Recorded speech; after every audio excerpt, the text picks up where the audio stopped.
Question number 9 বলছে R dot N is equal to Q. R dot N is equal to Q, এটা একটা সমতল, x অক্ষের সঙ্গে যে ছেদিতাংশ উৎপন্ন করে তার মান কত হবে? তাহলে এটা একটা এক্স অক্ষ, এটা ওয়াই অক্ষ, আর এটা হচ্ছে জেড অক্ষ। এই সমতল মনে করো এক্স অক্ষকে এই বিন্দুতে ছেদ করেছে, ওয়াই অক্ষকে এই বিন্দুতে ছেদ করেছে বি, আর জেড অক্ষকে এই বিন্দুতে ছেদ করেছে সি বিন্দুতে ছেদ করেছে। তো আমাকে বলেছে এই যে সমতল দ্বারা এক্স অক্ষের যে ছেদিতাংশ উৎপন্ন হয়েছে এইটার মান নির্ণয় করতে বলা হয়েছে। তো এই বিন্দুটার স্থানাঙ্ক কি হয়? এ 0 0, অর্থাৎ এক্সের মান এ, ওয়াইয়ের মান 0 এবং জেডের মানও 0। আমরা ধরে নিলাম, দেখো এখানে আর যে ভেক্টরটা আছে, আর ভেক্টর হচ্ছে ভেরিয়েবল ভেক্টর। তো আর ভেক্টরকে আমরা x i plus y j plus z k বলে কনসিডার করতে পারি, আর এন ভেক্টরটা হচ্ছে n1 i plus n2 j plus n3 k এইটা বলে কনসিডার করতে আমরা পারি।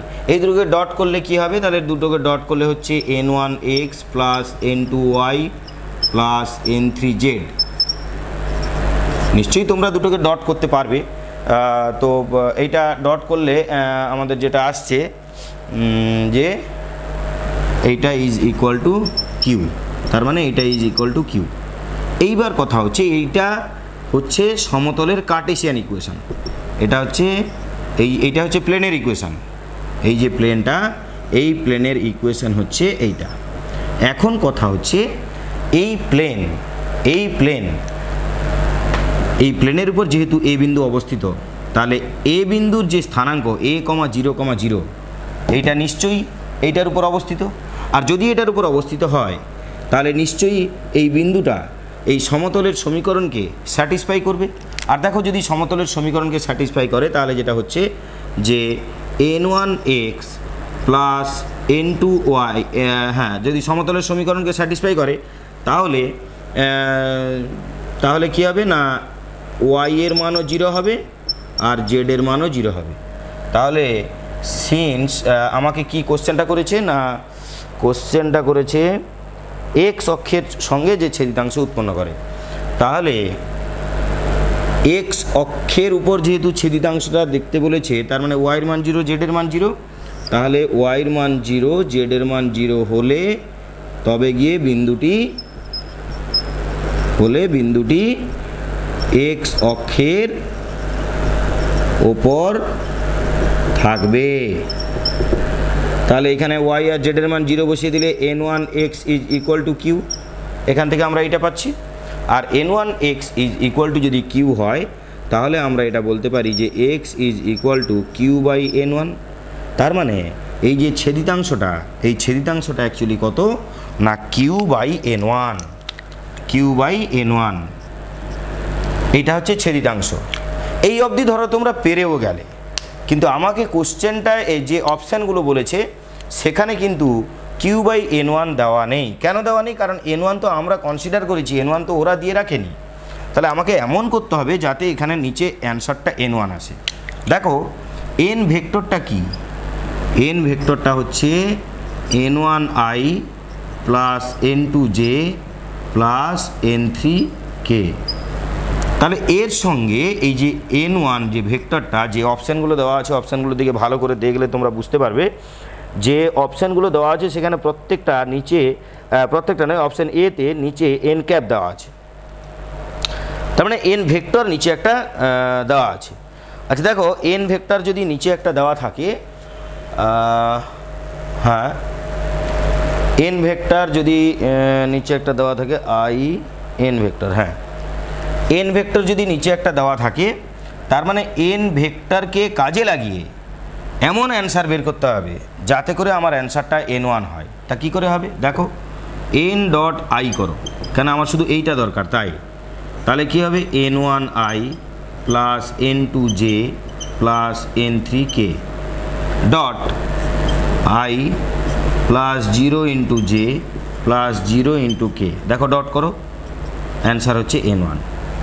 তাহলে n1 কথার মানে যা, এইটার মানেও তাই। তার মানে এটার অ্যান্সার আমরা এটা লিখতে পারি যে আই ডট এন ওয়ান। এটা এন ডট আই করলে যা হয়, ডট প্রোডাক্ট তো কমিউটেটিভ, এন ডট আই যা, আই ডট এনও তাই। তার মানে এটা হয়ে গেল আমাদের কত না আই ডট এন ভেক্টর। এইটা করলে এটা এক্সের মানের সঙ্গে সমান হবে, তার মানে এইটার মান হচ্ছে এইটা, তার মানে এটা হচ্ছে এন ডট আই। অর্থাৎ অ্যান্সার হচ্ছে option A is the right answer. এটা গেল 9 দাগের কোশ্চেন। এটা গেল 9 দাগের কোশ্চেন। এরপর দেখো 10 দাগের কোশ্চেন কি বলছে। 10 দাগের কোশ্চেন বলছে, এটা ভিডিও পজ করে অঙ্কটা তুলে নাও।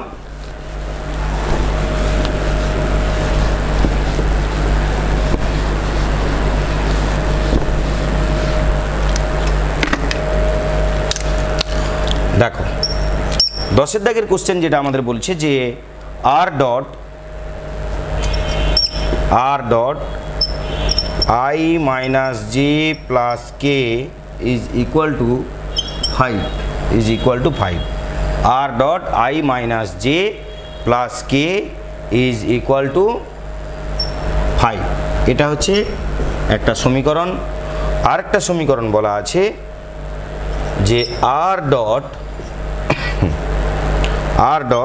2i plus J minus 3k is equal to 4। এটা হচ্ছে 2 নম্বর সমীকরণ। আমাকে যেটা বলেছে যে এই দুটো হচ্ছে সমতলের সমীকরণ, এর ছেদক সরলরেখার সমান্তরাল দিকে একটি একক ভেক্টর নির্ণয় করতে হবে। ধরো এইটা হচ্ছে একটা সমতল, এইটা হচ্ছে আরেকটা সমতল। এই দুটো সমতলের ছেদক সরলরেখা কোনটা? এইটা। এই ছেদক সরলরেখা যদি এইটা হয়, এর সমান্তরাল সরলরেখা হবে কোনটা? এইটা। এই সমান্তরাল সরলরেখার সমীকরণ আমাকে নির্ণয় করতে বলা হয়েছে। সমান্তরাল সরলরেখার সমান্তরাল দিকের একক ভেক্টর মানে ইউনিট ভেক্টর আমাকে নির্ণয় করতে হবে। এই সমান্তরাল, এই ভেক্টরের সমান্তরাল দিকের ইউনিট ভেক্টর আমাকে নির্ণয় করতে হবে। তাহলে প্রথমে আমরা এই যে সমতলের সমীকরণ দেওয়া আছে, এই সমতলের সমীকরণে একটা জিনিস আমরা বলতে পারি যে এটা তো অ্যাকচুয়ালি জেনারেল ফর্মটা কি, R dot N is equal to P. এইটা হচ্ছে জেনারেল ফর্ম। এইটাকে আমরা n1 বলে কনসিডার করে নেব, আর এইটাকে আমরা n2 বলে কনসিডার করে নেব। যদি কনসিডার আমরা করে নিই n1 আর n2, তার মানে এই দুটো কি হবে?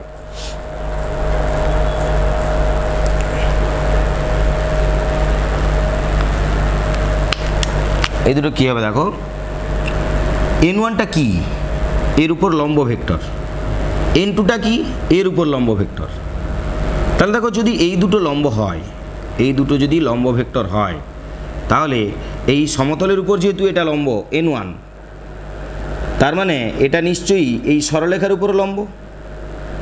আবার এই বিন্দু এই যে n2 ভেক্টরটা যদি এই সমতলের উপর লম্ব হয়, তাহলে নিশ্চয়ই এই সরলরেখার উপর লম্ব। তার মানে এই যে n1 আর n2 এই দুজনই কিন্তু এটার উপর লম্ব। আর যদি দুজনই এটার উপর লম্ব হয়, দুটোই n1 এবং n2 দুটোই যদি এটার উপর লম্ব হয়, এই n1 ক্রস n2 করলে, খুব মন দিয়ে শোনো, এইটাও লম্ব এইটাও লম্ব, তাহলে n1 ক্রস n2 কী হবে? n1 ক্রস n2 হচ্ছে পারপেন্ডিকুলার টু n1 এর উপরও পারপেন্ডিকুলার অ্যান্ড n2 এর উপরও পারপেন্ডিকুলার। তাহলে n1 ক্রস n2 এটা হচ্ছে n1 এর উপরও লম্ব আর n2 এর উপরও লম্ব। তার মানে n1 এর উপরও লম্ব যদি হয়, তার মানে এটার উপরও লম্ব। n1 তো হচ্ছে এইটা, তাহলে এইটার উপর লম্ব ভেক্টর মানে এইরকম, বা এইটার উপর লম্ব মানে আমি ধরলাম এইটা যদি n1 হয়, তাহলে এই সমতলের উপর লম্ব মানে এটার উপরও লম্ব। আর যদি এটার উপর লম্ব হয়, এইটার উপর যদি লম্ব হয়, তার মানে এইটা বলা হচ্ছে, এইটা হচ্ছে এই n1 এর উপর লম্ব। আচ্ছা দেখো, n1 এর উপর যদি লম্ব হয়, তাহলে এই যে সরলরেখার কথা বলা হয়েছে ছেদক সরলরেখা, এই ছেদক সরলরেখার দিকে তাকাও। এটা হচ্ছে n1 এর উপর যদি একটা লম্ব সরলরেখা নিই, সেটা নিশ্চয়ই এই ছেদক সরলরেখার সঙ্গে সমান্তরাল হবে। আবার n2-র উপরেও যদি লম্ব নিই, n2 হচ্ছে এইটা, তার উপরেও যদি লম্ব নিই, সেটাও কিন্তু এর উপর সমান্তরাল হবে। তার মানে এই যে n1 ক্রস n2 এটা হচ্ছে n1 এর উপরও লম্ব, n2 এর উপরও লম্ব, যেহেতু ক্রস প্রোডাক্ট এর উপর পারপেন্ডিকুলার হয়। তার মানে এই n1 ক্রস n2 এটা হচ্ছে এই সরলরেখার সমান্তরাল সরলরেখা। তাহলে সেইটাই আমরা লিখব এখানে যে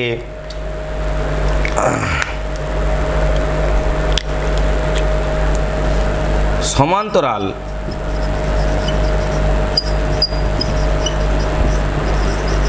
ভেক্টরটি হলো n1 এবং n2 এর n1 এবং n2 উভয়ের ওপর লম্ব। তাহলে সমান্তরাল ভেক্টরটি হলো n1 এবং n2 উভয়ের উপর লম্ব। আর উভয়ের উপর যদি লম্ব হয় তাহলে ভেক্টরটা কত হবে? ধরো ভেক্টরটা আমি ইউ ধরলাম, এটাই সমান্তরাল ভেক্টর। তাহলে এইটার মান কত হবে? না n1 cross n2। n1 cross n2 মান কত? দেখো n1 এর মান জানো তুমি, তাহলে বসিয়ে দাও i j k 1 -1 1 2 1 -3 2 1 -3। এটা হচ্ছে n1 ক্রস n2 মান। এই n1 ক্রস n2 এটা করলে হবে 2i plus 5j plus 3k। এটা আমার ক্যালকুলেশন আগে থেকে করে রেখেছিলাম, তোমরা নিজেরা ক্যালকুলেশন করে লিখবে। তোমরা ভাববে না মুখস্থ করে স্যার লিখেছে, এটা ক্যালকুলেশন করেই লিখলাম। বা তোমরা ভাববে যে স্যার মাইন্ড ক্যালকুলেশন করে দিল, না মাইন্ড ক্যালকুলেশন করে না, এটা আমার ক্যালকুলেশন করা আছে। তো যাই হোক, একে ডিটারমিনেন্ট ভাঙলে হচ্ছে এইটা। ইউ ভেক্টর যদি এইটা হয়, ইউ ভেক্টর কোনটা? না এই যে ছেদক সরলরেখা আছে তার সমান্তরাল সরলরেখা এইটা হচ্ছে ইউ ভেক্টর। যদি ওইটা ইউ ভেক্টর হয় তাহলে ওই সমান্তরাল বরাবর ইউনিট ভেক্টর বের করতে বলেছে। তার মানে U unit vector equal to n1 cross n2 by mod of n1 cross n2। কারণ একটা ভেক্টরের যদি ইউনিট ভেক্টর বের করতে হয়, ওই ভেক্টরের অভিমুখে যদি ইউনিট ভেক্টর বের করতে হয় তাহলে তার ফর্মুলা কি? না ওই ভেক্টরটা বাই তার মড। তাহলে করে দাও। তাহলে 2i plus 5j plus 3k by root over of 4 plus 25 plus 9, তার মানে হচ্ছে 38। তাহলে 2i plus 5j plus 3k by root over of 38, তার মানে এটা কোন অপশানে আছে? এটা আছে option C is the right answer. Answer হচ্ছে অপশান সি, এটা হচ্ছে রাইট অ্যান্সার। তো এটা গেল 10-এর দাগের অঙ্ক। এরপর 11-এর দাগের অঙ্কটা দেখো। ভিডিও পজ করে অঙ্কটা তুলে নাও।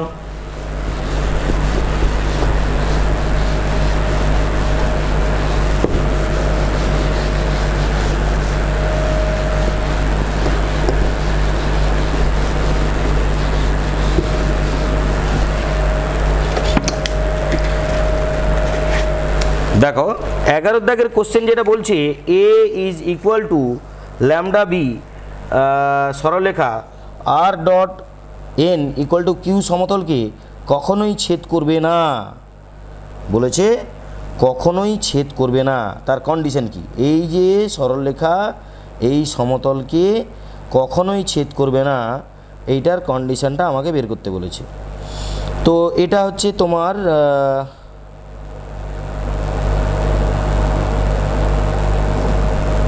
হ্যাঁ, এটা হচ্ছে তোমার option C is the right answer. এটা b dot N equal to 0, a dot n not equal to q হবে। বি ডট এন যদি ইকুয়াল টু 0 হয়ে যায়, আচ্ছা দেখো সমীকরণ দুটো এখানে লিখছি। দেখো 11 দাগ একটা সমীকরণ আমাকে কি বলেছে? না R equal to A plus lambda B, R is equal to A plus lambda B. আর এটা কী বলেছে? এটা সরলরেখা আর সমতল বলেছে R dot N equal to Q, R dot N is equal to Q. তা আমাকে যেটা বলেছে এই সমতলের উপর, এই একটা সমতল আমাকে বলেছে এই সরলরেখা এই সমতলকে কখনোই ছেদ করবে না। বলেছে এই সরলরেখাকে এই সমতল এই সরলরেখাটা এই সমতলকে কখনোই ছেদ করবে না, অন্য দিক দিয়ে এটা চলে যাবে, এটা বলা হয়েছে। হ্যাঁ, এই সরলরেখা এই সমতলকে কখনোই ছেদ করবে না, তার কন্ডিশন কি? আচ্ছা দেখো, এইটা অ্যাকচুয়ালি এই বিন্দুগামী এবং এইটার সমান্তরাল, তাহলে এটা হচ্ছে সমান্তরাল আর এটা হচ্ছে point, passing through the point এইটা, আর এটা হচ্ছে এই সমতলের উপর পারপেন্ডিকুলার, লম্ব, এটা হচ্ছে লম্ব সরলরেখা। ঠিক আছে, তাহলে দেখো, যদি এই যে সরলরেখাটা যদি এই বি ভেক্টরের সমান্তরাল হয় এবং এই বি ভেক্টরটা এইটার উপর, এনটা কোনটা? এন হচ্ছে এই সমতলের উপর পারপেন্ডিকুলার, এটা হচ্ছে এন, এটা হচ্ছে এন। তাহলে বলছে যে যদি দেখা যায় এটা তো 90 ডিগ্রি, এই সমতল আর এইটা, এই সমতল আর এইটা, এর মধ্যে অ্যাঙ্গেলটা কত? 90 ডিগ্রি। যদি দেখা যায় যে এই যে বি ভেক্টর এইটার উপর পারপেন্ডিকুলার আছে, যদি দেখা যায় এই বি ভেক্টরটা তো এইটার উপর লম্ব, সরি এই সরলরেখার সঙ্গে বি ভেক্টরটা আছে প্যারালাল, এটা প্যারালাল আছে, এটা প্যারালাল আছে। এখন যদি দেখা যায় যে এই যে সরলরেখাটা আছে বি ভেক্টর, এই বি ভেক্টরও যদি এইটার উপর এরকম লম্ব থাকে, বি ভেক্টর যদি এটার উপর লম্ব থাকে, তার মানে এই সরলরেখাটা এরকম সমান্তরালে আছে। আর যদি এই সরলরেখাটা এরকম সমান্তরালে থেকে থাকে, কার সমান্তরালে? খুব মন দিয়ে শোনো, এই সমতলের উপর এটা তো লম্ব এন, আবার এই সরলরেখার সমান্তরাল হচ্ছে বি। এখন যদি দেখা যায় এই বি ভেক্টর আর এই যে এন ভেক্টর, এই দুটো ভেক্টর যদি পরস্পরের উপর লম্ব হয়, তার মানে বি ডট এন যদি এটা ইকুয়াল টু 0 হয়, তখন কি হবে না এইটা এই সমতলের সমান্তরাল হয়ে যাবে। আর যদি, কারণ এই সরলরেখার উপর এটাও 90 ডিগ্রি আর এই সমতলটাও 90 ডিগ্রি, তাহলে এটা আর এই সমতল সমান্তরাল হয়ে গেল। যদি এটার সমান্তরাল হয়, তাহলে এর যেটা সমান্তরাল সরলরেখা, সেই সমান্তরাল সরলরেখা তো পুরোটাই এর উপর পড়ে যেতে পারে, তার মানে তাদের তো ছেদবিন্দু পাওয়া যাবে। তাহলে ছেদবিন্দু আমার বলছে পাওয়া যাবে না, তার কন্ডিশন কি? না, তার কন্ডিশন হচ্ছে, তাহলে first condition B vector dot N vector এটা 0 হওয়া যাবে না, বি ভেক্টর আর এন ভেক্টর এইটা 0 হওয়া না, কখনোই ছেদ করবে না এই সমতলকে। আচ্ছা আচ্ছা আচ্ছা, কখনোই ছেদ না করতে গেলে তো সমান্তরাল করতে হবে। ঠিক ঠিক ঠিক, এর উপর যদি সরলরেখাটা পড়ে যায়, তাহলে সে ছেদ তো করলো না, এর উপর সমাপতিত হলো। তাহলে দুটো সরলরেখা কখন পরস্পরকে ছেদ করে না? যদি দুটো পরস্পর সমান্তরাল হয়। তা আমি যদি দেখাতে পারি যে এই সমতলের সঙ্গে এটা সমান্তরাল হচ্ছে, তার মানে এই সমতল আর এটা কখনো ছেদ করবে না। তাহলে যেটা লজিক হচ্ছে, এই এন ভেক্টর হচ্ছে সমতলের উপর লম্ব, এই যে এন ভেক্টর এই সমতলের উপর লম্ব, আর এই বি ভেক্টর এর সঙ্গে সমান্তরাল। এখন যদি এই বি ভেক্টরটা এর উপর লম্ব হয়ে যায়, তাহলে এই বি ভেক্টরের সমান্তরাল যে সরলরেখা, সেটাও এই সমতলের সঙ্গে সমান্তরাল হবে। কারণ এই লম্ব যদি হয়, এটা তো অলরেডি লম্ব আছে, তার মানে এইটা সমতলের সঙ্গে সমান্তরাল, আর সমতলের সঙ্গে যদি সমান্তরাল এটা হয়, তাহলে এর যেটা সমান্তরাল সরলরেখা, এই সমান্তরাল সরলরেখা এর উপর পড়তে পারে বা এর সঙ্গে সমান্তরাল থাকতে পারে। এর উপর যদি পড়ে, তাহলে তো সমাপতিত হয়ে গেল, তাহলে ছেদ তো করলো না। কিন্তু এর সমান্তরালে যদি থাকে, তাহলেও তো কোনো সময় ছেদ করবে না। আমার তো কোশ্চেন এইটা যে ছেদ করা যাবে না, তাহলে ছেদ না করার কন্ডিশন হচ্ছে b dot N equal to 0, not equal to নয়, এটা ইকুয়াল টু 0 হবে। তাহলে এটা হচ্ছে 1 নম্বর কন্ডিশন। 1 নম্বর কন্ডিশন হচ্ছে b dot N equal to 0 হলে তারা পরস্পর লম্ব হবে, তার মানে এরা সমতলের সঙ্গে সমান্তরালে থাকবে। এইবারে আরেকটা কথা বলছে, এই যে বিন্দুটা আছে এ বিন্দু, এই এ বিন্দুটা কি না, এ বিন্দুটা পাসিং থ্রু এ, এই যে স্ট্রেট লাইনটা পাসিং থ্রু এ বিন্দু দিয়ে এই স্ট্রেট লাইন পাস করেছে। তাহলে এই স্ট্রেট লাইন পাস করেছে যে এ বিন্দু দিয়ে, সেই এ বিন্দুটা যদি এই সমতলের উপর এ বিন্দু উপস্থিত থাকে, তাহলে তো এদের ছেদবিন্দু পাওয়া গেল। এবারে এই বিন্দুটা এই সমতলের উপর উপস্থিত আছে কি না জানবো কি করে? না এই বিন্দুটাকে আমরা এই সমতলের সমীকরণে পুট করে দেবো। যদি সমতলের সমীকরণকে স্যাটিসফাই করে তাহলে কিন্তু এই বিন্দুটা এই সমতলের উপর অবস্থিত আছে। আবার বলছি, যদি এ বিন্দুটা তো সরলরেখার উপর অবস্থিত। এখন এই এ বিন্দু যদি এইখানে না থেকে এইখানে থাকে, মানে সমতলের উপর থাকে, তাহলে নিশ্চয়ই এ বিন্দু একে স্যাটিসফাই করবে। আর যদি একে স্যাটিসফাই করে দেয় তাহলে এই বিন্দুটা সমতলের উপর আছে। তাহলে একটা বিন্দু যদি সমতলের উপরও থাকে আর সরলরেখার উপরও থাকে, তার মানে সেটা ছেদ বিন্দু। তাহলে তো বলতে পারবো না যে ছেদ করেনি, আমাকে বলেছে ছেদ করেনি, তার মানে এই এ বিন্দু একে স্যাটিসফাই করবে না, এটা গ্যারেন্টি। তাহলে এ বিন্দু একে স্যাটিসফাই করলে কি হবে না, আর এর জায়গায় এ পুট করে দেবো। তার মানে a dot N is equal to q হলে তখন আমি বলবো এ বিন্দুটা একে স্যাটিসফাই করেছে, তখন বলবো এই এ বিন্দুটা সমতলের উপর আছে, আর তখন বলবো এই এ বিন্দু যেহেতু এটার উপরেও আছে তার মানে ছেদ বিন্দু আছে। কিন্তু আমাকে বলে যে ছেদ বিন্দু নেই, তার মানে একে স্যাটিসফাই করবে না, তার মানে এখানে এ পুট করলে এটা নট ইকুয়াল টু কিউ হবে। এই দুটো কন্ডিশন হচ্ছে আমাদের যে অপশানে আছে ওইটা হবে অ্যান্সার, অর্থাৎ option C is the right answer. 12 দাগ যেটা বলছে যে r equal to r dot এইটা ইকুয়াল টু 17 সমতলকে এইটা এবং এইটা বিন্দুদের সংযোজক রেখা যে অনুপাতে বিভক্ত করেছে তা নির্ণয় করো। আচ্ছা, এই ধরনের একটা অঙ্ক কিছুক্ষণ আগে আমাদের করা হয়েছিল। m:n অনুপাতে বিভক্ত করেছে বলে ধরে নিয়েছিলাম, ওটা কার্টেসিয়ান ফর্মে ছিল। তোমরাও এইটাকে কার্টেসিয়ান ফর্মে করে নিতে পারো। আর ভেক্টরটাকে তোমরা xi প্লাস yj প্লাস জেডকে ধরে নাও, আর n ভেক্টর তো দেওয়া আছে, তাহলে r dot n equal to 17 আছে। দুটোকে ডট করলে আমরা যেটা পাবো যে x minus 2y plus 3z equal to 17। আমার ভয়েসটা শুনে তোমরা লেখো কী হবে তাহলে, x minus 2y plus 3z is equal to 17। এইটা হচ্ছে সমতলের কার্টেসিয়ান আকারে সমীকরণ। আর যে বিন্দু দুটো বলেছে সেই বিন্দু দুটোর স্থানাঙ্ক হচ্ছে -2 4 7 আর 3 -5 8। এবার যেটা পেলাম যে সমতলের একটা কার্টেসিয়ান আকারে সমীকরণ পেলাম, আর একটা বিন্দুর স্থানাঙ্ক জানি, এরা এই সমতলকে কোন জায়গায় ছেদ করেছে, মানে কি অনুপাতে ছেদ করেছে বের করতে হবে। তো এই বিন্দুর স্থানাঙ্ক জানি, এদের সংযোজক সরলরেখা বের করতে পারবো, নাও বের করা যেতে পারে। না, সংযোজক সরলরেখা আমরা বের করে নেবো, কারণ সমতলের সমীকরণ তো একটা দেওয়া আছে। সংযোজক সরলরেখার সমীকরণ এরকম হবে, x minus something by something equal to y minus এরকম থাকবে, জেড মাইনাস এরকম থাকবে। এইটা ইকুয়াল টু টি ধরে নেবো, তাহলে x সমান ওয়াই সমান জেড সমান পেয়ে যাব। সেইটা কমা দিয়ে এইখানে পুট করে দেবো। মনে করি যে কোনো বিন্দু পি এর স্থানাঙ্ক এত টি প্লাস এত বাই এত এরকম হয় না, যে কোনো বিন্দুর স্থানাঙ্ক আমরা ধরে নেব। ধরে নিলে এই বিন্দুটা যদি সমতলের উপর থাকে তবে তারা ছেদ করেছে নিশ্চয়ই। তাহলে এই বিন্দুটাকে এই সমতলের উপর পুট করে দেবো।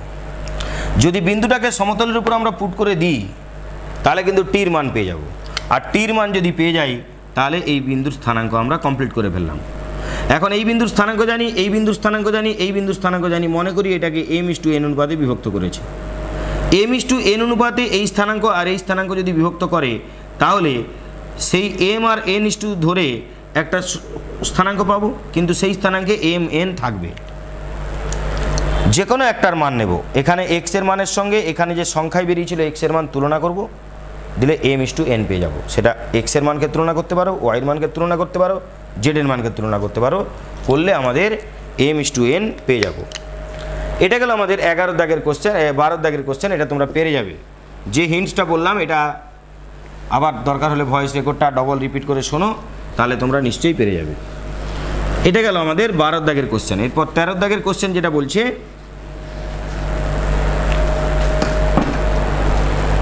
দেখো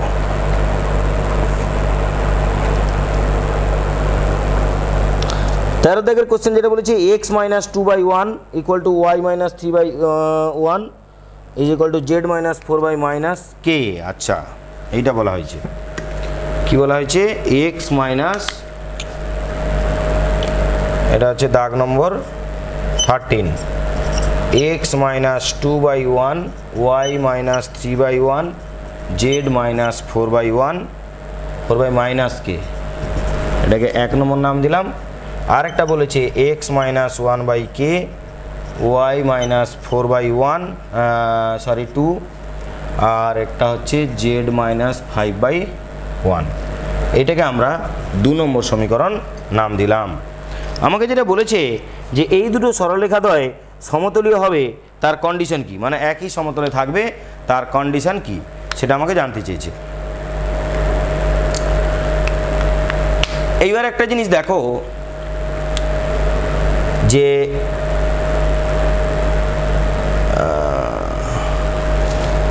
একটা সমতলের সমীকরণ জানতে গেলে আমাদের কি প্রয়োজন?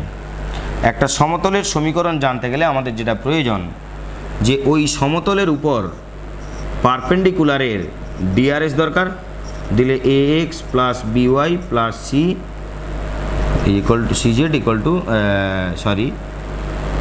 হ্যাঁ, আর এর ডিআরএস দরকার, আর কোন বিন্দু দিয়ে পাস করেছে তার স্থানাঙ্ক দরকার। এটা x1 y1 z1 কোন বিন্দু দিয়ে পাস করেছে সেরকম একটা স্থানাঙ্ক দরকার।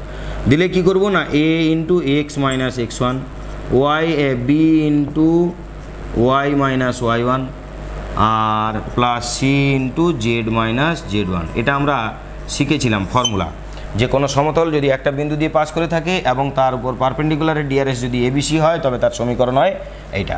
তাহলে দেখো এই 1 নম্বর সরলরেখা, এই 1 নম্বর সরলরেখাটি যে বিন্দু দিয়ে পাস করেছে সেটা হচ্ছে 2, 3, 4। 2, 3, 4 বিন্দু দিয়ে যদি পাস করে থাকে তাহলে এই 2, 3, 4 বিন্দুগামী একটি সমতলের সমীকরণ, 2, 3 আর 4 বিন্দুগামী সমতলের, এই বিন্দুগামী সমতলের সমীকরণ অর্থাৎ এক সরলরেখা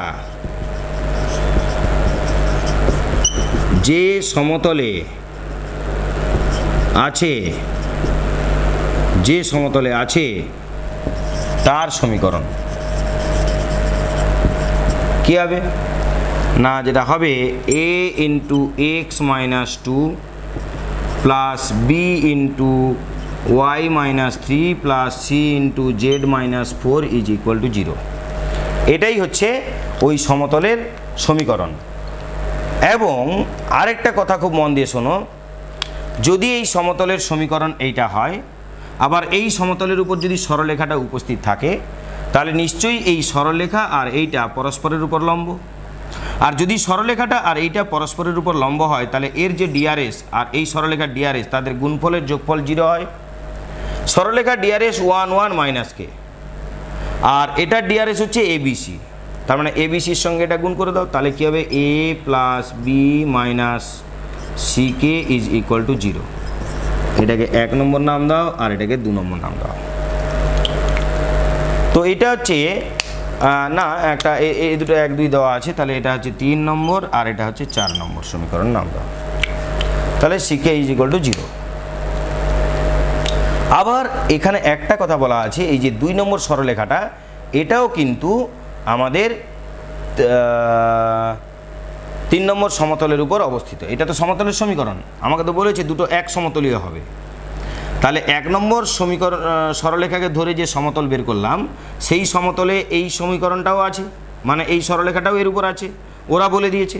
তাহলে যদি 2 নম্বর সরলরেখা 3 নম্বর সমতলের উপর অবস্থিত হয় তাহলে এই যে 3 নম্বর সমীকরণটা 1, 4, 5 বিন্দু দ্বারা সিদ্ধ হবে, কারণ এইটা কোন বিন্দু দিয়ে পাস করেছে, 1, 4, 5 বিন্দু দিয়ে পাস করেছে। তাহলে 2 সরলরেখা 3 সমতলে অবস্থিত যদি হয়, 3 সমতলে যদি অবস্থিত হয়, তবে 3 সমতলে অবস্থিত হলে 3 নম্বর যে সমীকরণ কোন বিন্দুকে সিদ্ধ করবে, 1, 4,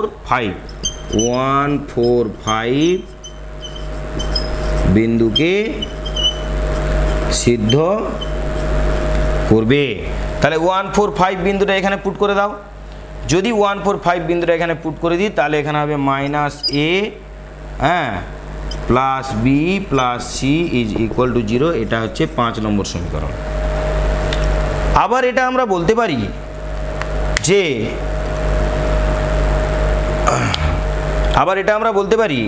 এই যে 2 সরলরেখাটা যদি এটার উপরেও অবস্থিত হয় তবে এর ডিআরএস আর এর ডিআরএস এর গুণফলের যোগফল ইকুয়াল টু 0, মানে এটা যেমন করেছিলাম 1 নম্বরের সঙ্গে এটা 2 নম্বরের সঙ্গে। তার মানে কি না এ K plus 2b plus C এটার মান হচ্ছে 0। এই যে এর ডিআরএস এর সঙ্গে এর ডিআরএসকে গুণ করলাম, গুণ করে আমরা পেলাম A K plus 2b plus C is equal to 0।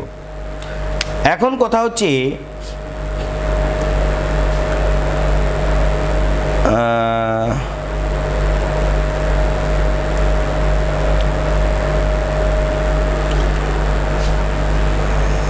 এইটা হবে। আচ্ছা, তাহলে এরা যদি এক সমতলে থেকে থাকে নিশ্চয়ই এই সমীকরণগুলো পরস্পরকে সিদ্ধ করবে। পরস্পরকে সিদ্ধ যদি করে তাহলে এখান থেকে আমরা এটা বলতে পারবো যে 1 ও 2 সমতলিক হলে, এই যে সমতলিক যদি হয় তাহলে এই যে 4 নম্বর সমীকরণ, 5 নম্বর সমীকরণ আর 6 নম্বর সমীকরণ এরা পরস্পরকে সিদ্ধ করবে। এই তিনটে সিদ্ধ করা মানে কি, দুটোকে সমাধান করব, যেটা ভ্যালু বেরোবে সেটা এখানে বসালে তাকে সিদ্ধ করবে। অর্থাৎ এদের যে এ বি সিকে যদি এলিমিনেট করি সমতলিক হলে 4, 5 আর 6 হতে পাই। যদি এরা সমতলিক হয় তাহলে 4, 5, 6 এই তিনটে সমীকরণ নিশ্চয়ই সঠিক সমীকরণ আছে। আর যদি সঠিক সমীকরণ থাকে তাহলে এ বি সিকে এলিমিনেট করে দাও। 1 1 মাইনাস কে 1 1 মাইনাস কে এলিমিনেট করলে ডিটারমিনেন্ট হয়ে যাবে। আর এখানে হচ্ছে -1 1 1 -1 1 1 আর একটা হচ্ছে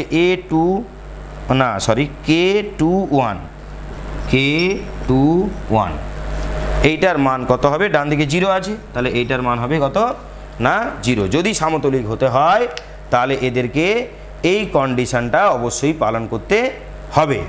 আর যদি এই কন্ডিশনটা একে পালন করতে হয় তাহলে এটাকে সমাধান করলে যেটা আসছে যে k² plus 3k is equal to 0।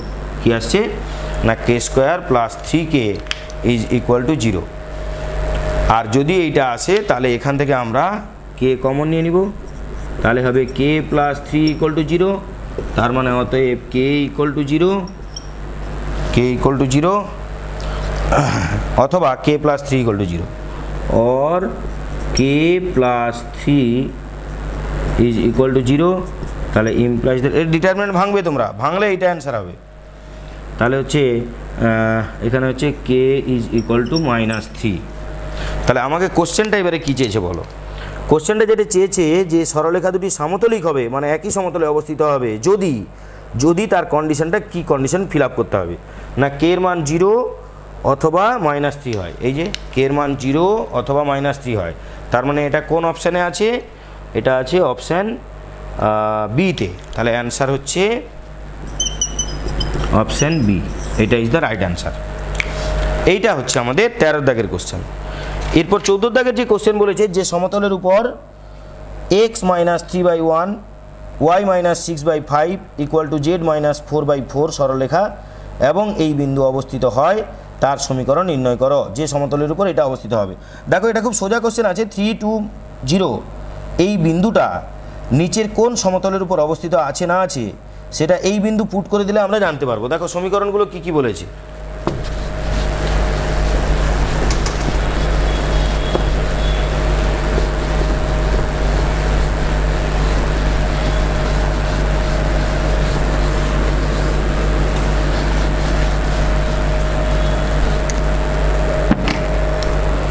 দেখো সমীকরণগুলো যেটা বলেছে যে x - 3/1 y - 6/5 x - 3/1 y - 6/5 y - 6/5 z - 4/4 Z minus 4/4। এরকম আমাদের তিনটে সমীকরণ এখানে দেওয়া আছে, একটা সরলরেখার সমীকরণ দেওয়া আছে। এই সরলরেখাটা এবং 320 এই সরলরেখাও অবস্থিত আর এই বিন্দুও অবস্থিত, এমন একটা সমতল নির্ণয় করতে হবে।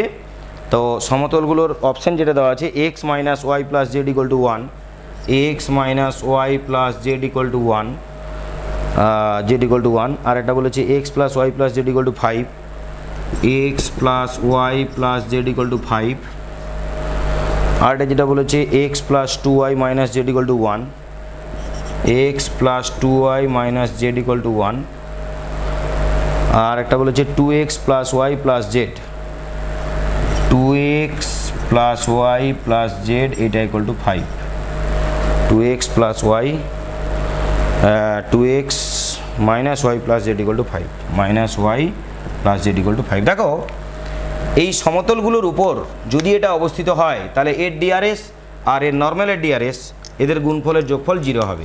তার মানে এর ডিআরএস কত না 154, এর ডিআরএস কত না 1 মাইনাস 1 আর 1, এটা হচ্ছে এর ডিআরএস। তাহলে গুণ করে দাও, কার কার ডিআরএসের সঙ্গে গুণ করলে 0 হচ্ছে সেটা দেখে নেব। দেখো 1 মাইনাস 5 আর এটা হচ্ছে 4 প্লাস 4 ইকুয়াল টু 0, তাহলে এটা হতে পারে। আচ্ছা এটা দেখো 1 প্লাস 5 প্লাস 4 ইকুয়াল টু 9, তাহলে এটা হবে না, ক্যান্সেল, 10 হয়ে যাচ্ছে, এটা হবে না, ক্যান্সেল। এটা দেখো এটা হচ্ছে 1 5 দুগুণে 10 মাইনাস 4 একে 4, তাহলে নট ইকুয়াল টু 0, তার মানে এটাও হবে না। এটা হচ্ছে 2 মাইনাস 5 প্লাস 4, এটা ইকুয়াল টু কত হচ্ছে না মাইনাস 3 1, তাহলে এটাও 0 হচ্ছে না। তার মানে এখানে 14 দাগে হচ্ছে option A is the right answer. খুব সহজভাবে পেরে গেলাম। যদি দেখা যায় যে এটাতেও 0 বেরোচ্ছে, আরও কোনো একটা সমীকরণেও 0 বেরোচ্ছে, তখন আমরা কি করতাম, এই বিন্দুটা তার উপর অবস্থিত এই সমতলের উপর, তাহলে এই বিন্দুটাও স্যাটিসফাই করবে। তখন এই বিন্দুটা ওই ধরো এটাতেও 0 মিলে গেছে আর এটাতেও 0 মিলে গেছে, তাহলে দুটোই হতে পারে অ্যান্সার, কিন্তু অ্যান্সার তো একটাই হবে। তখন এই বিন্দুটা এখানে পুট করব, এই বিন্দুটা এখানেও পুট করব, যদি যেটাকে স্যাটিসফাই করবে সেই সরলরেখার উপর অবস্থিত, স্যাটিসফাইড যে কোনো একটাকে করবে, তাহলে সেই সরলরেখার উপর অবস্থিত। তো এই হচ্ছে আমাদের এটা 14 দাগের অঙ্ক গেল, 14 দাগ। এটা option A is the right answer, answer হচ্ছে অপশান এ। তো এটা হচ্ছে আমাদের এমসিকিউ কমপ্লিট হলো। এমসিকিউতে প্রত্যেকটা কোশ্চেন কনসেপচুয়াল ছিল, এরপরে কিন্তু 2 মার্কসে খুব একটা টাফ অঙ্ক নেই, তো তোমরা নিশ্চয়ই পেরে যাবে অনেক অঙ্ক। তো এইটা কমপ্লিট করার পরে তোমরা 2 মার্কসগুলো বাড়িতে প্র্যাকটিস করো, যেগুলো পারবে না সেগুলো আমার জন্য রেখে দাও, 4 মার্কসও করো। এক্সাম্পলের অঙ্কগুলো একটু ভালো করে নিশ্চয়ই দেখেছো তোমরা, আরেকবার দেখে নেবে যদি না দেখে থাকো তোমরা। তারপর আমরা নেক্সট ভিডিওতে আবার 2 মার্কস 4 মার্কস 5 মার্কস এই প্রবলেম সলভিং নিয়ে আলোচনা করব। তো এদের প্রবলেম সলভিং নিয়ে নেক্সট ভিডিওতে আবার দেখা হচ্ছে। পড়াশোনা করো, সুস্থ থাকো, ধন্যবাদ।